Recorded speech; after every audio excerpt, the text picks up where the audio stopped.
to acknowledge many tenants and staff that participated in the process of developing the charter.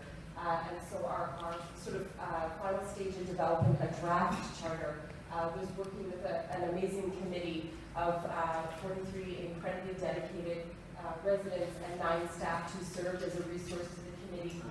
We spent many weeks really having very fulsome conversation, debating and going over really in a very thoughtful and deliberate way a lot of the feedback and content that we had heard from the open consultations.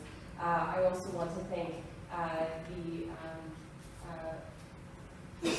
the groups that helped us pull together our initial broad consultations. There was many staff and residents that participated prior to the committee in our open consultations, and we had wonderful feedback as well from many tenant-led groups that brought specific focus to issues that were important to residents. For example, our past contribution on accessibility was really very much appreciated. So before I went any further, I absolutely just wanted to share my thanks and my acknowledgement. It was an incredible learning opportunity for me, and I really I think it was a really good experience. And we have many of the committee members here with us today, so I'd just like to acknowledge them and thank them. So just a review, a snapshot of the process, and perhaps in response to some of the deputations talk about how we can onboard and continue this engagement. In the fall and winter of last year, we undertook a process to do open consultations with our staff, and the details of that are in the accompanying report. We had quite a few staff participate in a number of ways. They've also participated in a survey, and we're able to give feedback not just on customer service, but what would help empower them to provide great service. In the winter and spring, we also convened a frontline advisor committee, so we know that staff that work on our front lines have a great depth of knowledge about how we can improve service delivery in the areas that they work every day, and really had some specific insights that were very valuable to the process. In the spring and summer, we had open consultations with our tenants and tenant groups. So we held 6 open sessions across the city, and we really had in those sessions an opportunity to really bring forward their wide range of experience as well as ideas and solutions for us to think about as we went forward and reviewed the charter. We conducted a survey. We also went out to all of our tenant councils and really made an effort to do outreach to our specific tenant groups that had feedback for us. And from there, as we've heard, we formed a working group of both staff and residents. And through that, we were able to develop the draft that we've shared with you today. And so the summer and fall is an opportunity for us to both circulate and review the product of that work and move forward and at the point that we reach a final product, seek approval. So what is in the charter? The charter itself reflects Toronto Community Housing's vision, mission, and values. You'll see that the committee went through a process where we looked at different formats, and really this is reflected in the charter of Toronto Community Housing's values of respect, accountability, community collaboration, and integrity. It also reflects current standards, processes, and resources. We heard from residents and staff, and we thought it was really important that if there was information contained in the charter, people should be able to either find the related process or standard easily accessible. So it was a document where you read it, it was very applicable to what your current experience of service was. It also provides, it defines roles for both staff and residents. This is something we heard when we did consultations from both groups, that it should really be about how we deliver service as an organization and our service commitments, but also the accountabilities of residents in not only receiving service, but for us to collaborate together to create the type of environment, service environment we want to live and work in. Provides clear and consistent communication. So we do have customer service information spread across a number of places in the organization, and the charter is an opportunity for us to put together service priorities and information about service in a way that was easy to access. So, speaking to some of what we've heard through our deputations, and I think is critically important, the charter not only in this initial phase of rollout, when we need to do some checks and balances as we take it out across tenant and staff groups, but from on an on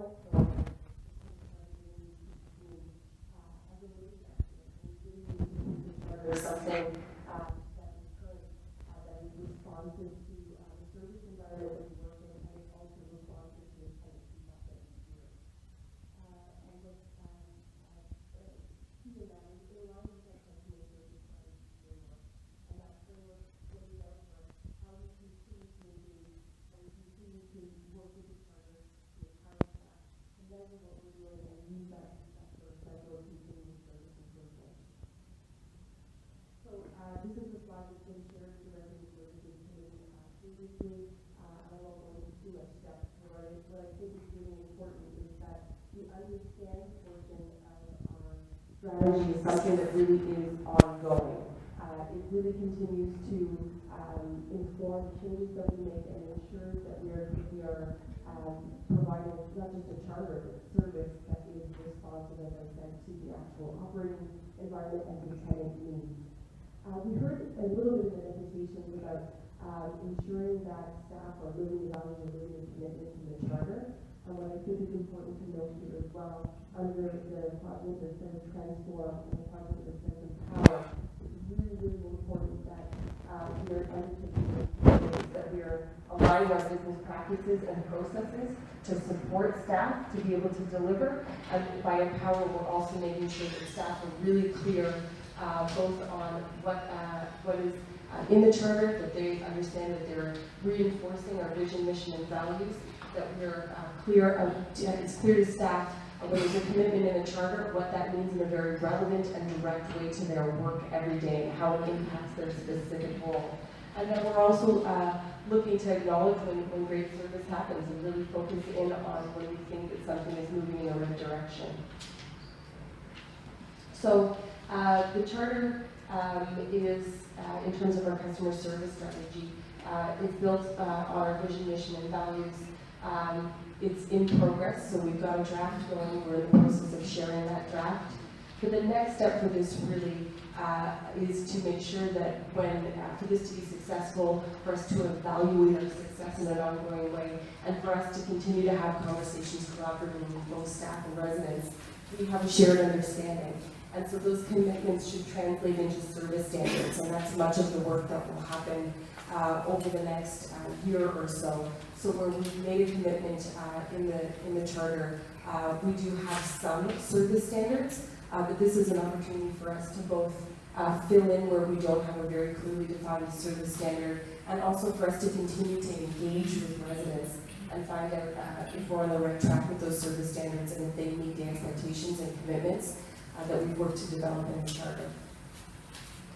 So in terms of next steps, so over the next quarter, one of our really key and critical tasks that we've identified and we've sort of known is the accompaniment to this process is to define a mechanism where we will continue to engage with staff and residents on service delivery.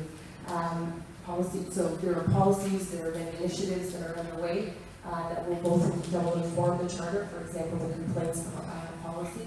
And it's really important that we ensure that we know how it is that we can continue to get residents engaged in the process and inform decisions both about the charter and the policies and processes that we will be reviewing. What we think is also really critically important in sharing and communicating the charter is some of what we've heard today. Feedback on communication materials or the way that not only the final product of the charter, but also how we communicate that charter out to residents broadly.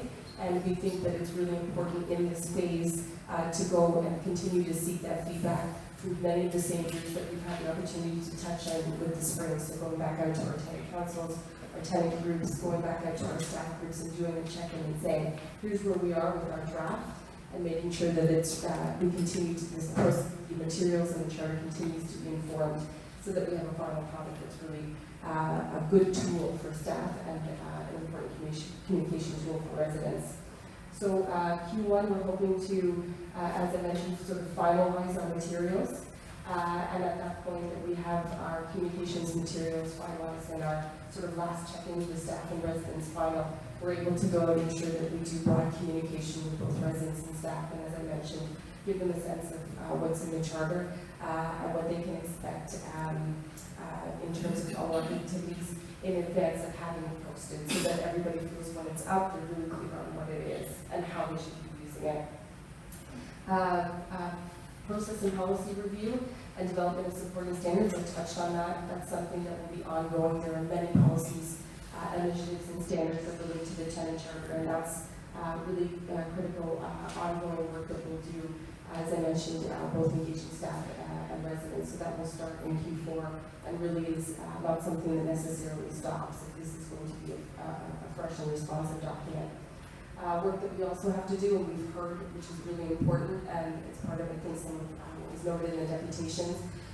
Reporting, monitoring, and evaluation is a really critical part of this charter, and making sure that both staff and residents understand how they're doing, that we're getting good feedback from residents in terms of are we meeting our commitments, and getting a line of sight on areas that continue to need improvement or are gaps. And also celebrating areas or expanding on areas where we know that we're going in the right direction, and having that affirmed by our reporting metrics and continuing to understand and exploring things that are truly successful. Okay. So that's a synopsis. I hope that captured some of what was brought forward in the presentation, but if it hasn't, please let me know. Thank you. I just want to say I think this is a touch point with this charter. So we're not going to at this table today be able to address all of the issues that have come up. I think that what we've heard is that there has been support of at least an inclusive process, that it is a starting point in terms of having probably too much written down, that what we're talking about underlying this is a culture of respect, that no piece of paper can actually can create. Personally, I think that the fact that we have new leadership in resident services and some established, strong folks that are trying to actually really engage with tenants to change that culture leaves me encouraged. I don't think we're going to, what I don't want to do is wordsmith all of this and figure out how we can actually take this living document and bring it forward in a way that honors the work that people have done, but recognizing the work is just beginning. This is just really a starting place. So with that, comments, Catherine, Councillor? Yes, so we're not approving what's before us today. We're not sending it forward to the board for approval. Is that correct? We are bringing this forward to the board. The way I see this is that this is a draft document that we are actually sharing with the board at this point. Okay. But I don't think that it's probably wise for us to actually try at a board level to be able to actually wordsmith every nuance. I don't think we'll address it all. Patricia, what are your comments? So Catherine, I think what's the process for our check-in? Because we do know, and this is part of the process, that we developed a draft. We're bringing it forward for your review and approval in a sense, but we know that there's a next step of refinement, and I think, is that the question about how?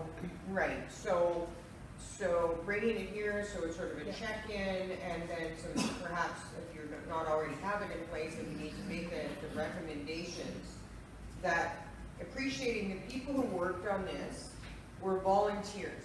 They were not elected by tenants as their representatives to write and approve a final charter. So the volunteers have come forward with this document. Now it's only fair and reasonable that to the people that this will apply to, that they get to see what that product looks like and weigh in. Now, you know, there's tenant councils that are already existing, you can tap to those. There's some tenant groups you can tap to those. Special interest groups. There's also tenant leaders, those of which you know. To some of the comments that are made, and I agree, look, I appreciate tenants and staff put a lot of work into this. I do find it rather long. I think, but we tend to do that at Toronto Community Housing, where we could say one sentence, we write half a book, and really could have just summed it up. So I was rather hoping, like some other organizations, we have a one-pager. Because I have gone through all of this and I still don't know, what do we stand for? What's our charter stand for? I know the TD Bank, it's about comfort.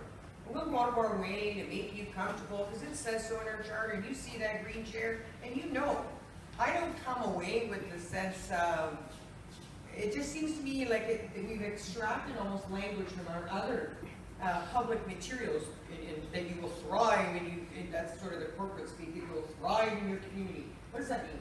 What does thrive mean to you? What does thrive mean to tenants or our employees thrive? What does it mean to them? So I would have hoped to see some sort of a one-pager. And you know, the fact of the matter is, I bet you could ask every tenant here today, and probably every employee, if they actually know what our mission, vision, and value statement is. And other than human rights, because I'm sure they have to do it every day, I don't think anybody knows what that is even. So while we talk about this, you know, working in compliance with our mission, vision, values, that the only ones who know them are the people who actually work on it. So can we walk away again and say, Toronto Community Housing stands to be, you know, the best they can be, they're striving at all times, it's got to be a great place. It's a general statement thinking, we are striving to make it a great place to live, work, and play. So we include everybody. You live here, you work here, you play here, and we're a collaborative. It's about all of us.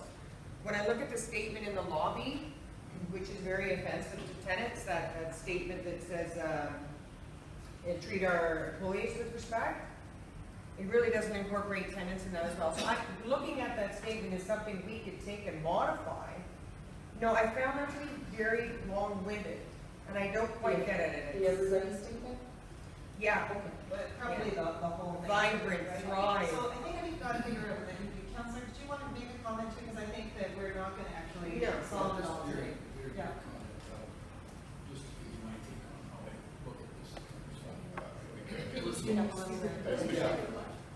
First of all, when we talk about a tenant charter, what I think of is the desired service levels by the tenants. The other component is the operational side and the delivery functions. That's what I'd like to see. To what extent is the delivery function meeting the needs of the tenants? But on top of that, on top of those two elements, you have to superimpose the function of the board, which is to then look at the resources that we have available to try and accomplish or to try and deliver the desired service levels. So this is a three-spoke kind of wheel, and we're looking at just one spoke here, and we're trying to define and engaging the residents the kind of service levels that are necessary to have a quality of life for those tenants. But there are two other parts that I think we need to look at. So to Catherine's point, I think this is very verbose. It has a lot of stuff that needs to be condensed into a mission statement as well as some supporting material. But I think if we can condense this into one page and then have all this stuff as addendum, if you will, or supplementary material that, you know, embellishes the whole mission, which is fine. But as I say, I'm looking at two other components that we have to look at. So this is a very first step. Yeah, and 3 to 5 key snappy points that every employee and every tenant could memorize. Now, I don't know whether it's a snappy acronym that says what we stand for, it's craft, it's great, it's whatever. But that at the end of the day, you can go to any employee in this corporation and say, what's our charter? What is Toronto Community Housing Services? And we know it and we embrace it. And by doing so, we actually live it as well. Like this, I can't